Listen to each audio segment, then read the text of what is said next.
It is July the 15th, 2021.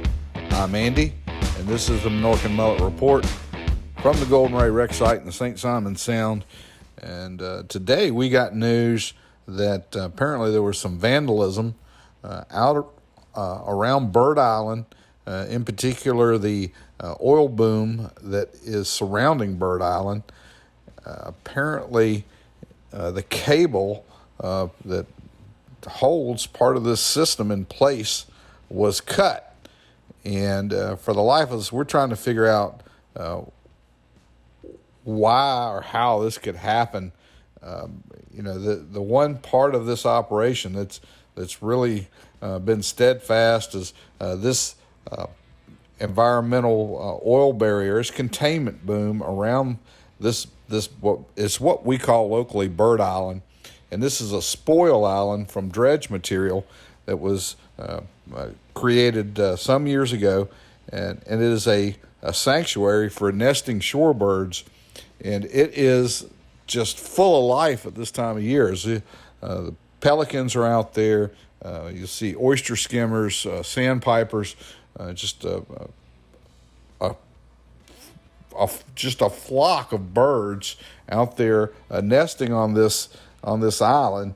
And why this oil boom was damaged, Unified Command released some pictures of the cable, and it seems to be a fairly clean cut.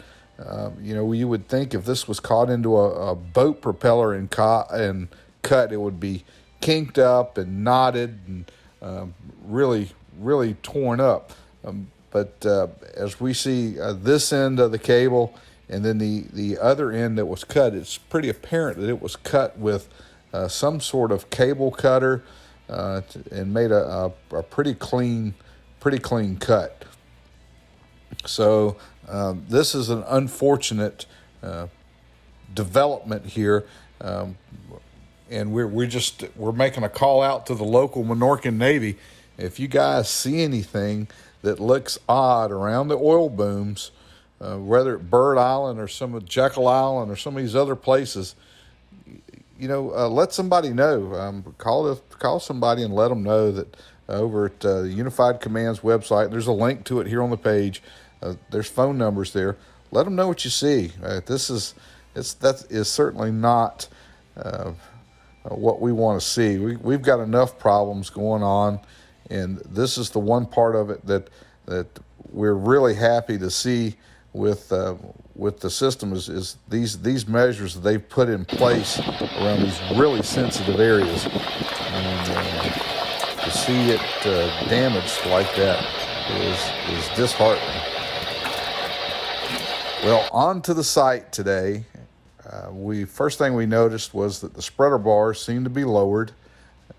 One of the offshore cutting block was pulled up into place, and the maintenance barge is now alongside the inshore side of the VB 10,000, and it appears to have that cutting block lowered down on the deck of it. So it seems that this maintenance continues on, and this is as we've seen in the past. Once we start to see this, usually it's not too long before we see the barge come out, and we will probably see this system as far as the blocks ready to go. We may see some fueling going on. Typically we'll see one of the tugs come out and transfer some fuel to the VB 10,000. But it looks like they're getting close to possibly getting started. Now, we did notice there were personnel up in the superstructure in the area of those cutting blocks. They were up high and they were working in there, and we got some shots of these guys inspecting or servicing the block systems there. Again, this is the inshore cutting block system, and they were up on their scaffolding and working on those areas. Saw a few of the crew guys out there taking care of this. So it looks like we're getting close. Environmental barrier on the south gate was still in place there at the site, and hopefully this is a really good sign that they will be making preparations to move on down to section number 6 soon and engage that anchor chain to start cutting the section and getting this next cut complete. Of course, they have 2 more cuts to make, and that is going to yield 3 pieces to be removed. Here we see the offshore block. It appears ready to go. Cables are strung. It looks like it is ready for service. Now if we can get that inshore block finished up and the rest of the items they have on their punch list during the maintenance period taken care of, we may actually see some cutting take place here.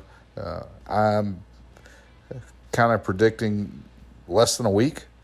I'm expecting to see the VB move back over the ship. That's when we really know something's going to happen, when they get the VB kind of pulled back over the Golden Ray. We know that they are getting close to getting those chains attached and getting the VB kind of anchored and latched down into position and ready to start cutting. Now, on a follow-up story yesterday, we talked about the maintenance that was going on the navigational towers, the 2 twin towers that sit in the St. Simons Sound. We have since learned today that they are dismantling those towers. They're coming down. The piling system will be removed, and that system is going to be replaced with a new piling system and new towers. We got out today. We took a closer look at them, and the towers are in pretty bad shape. There's quite a bit of rust, and where they've pretty much rusted almost in 2 in places at the base. And we also understand that the piling system is deteriorated quite a bit and needs replacing. So we look forward to that. Well, hey, that's going to do it for the report today. Thanks for joining us. We're going to ask, if you haven't done it yet, to click on that subscribe button. Again, it's no charge. It's free. Just click on it. Hey, send us some comments. Most of all, we want you guys to stay safe out there.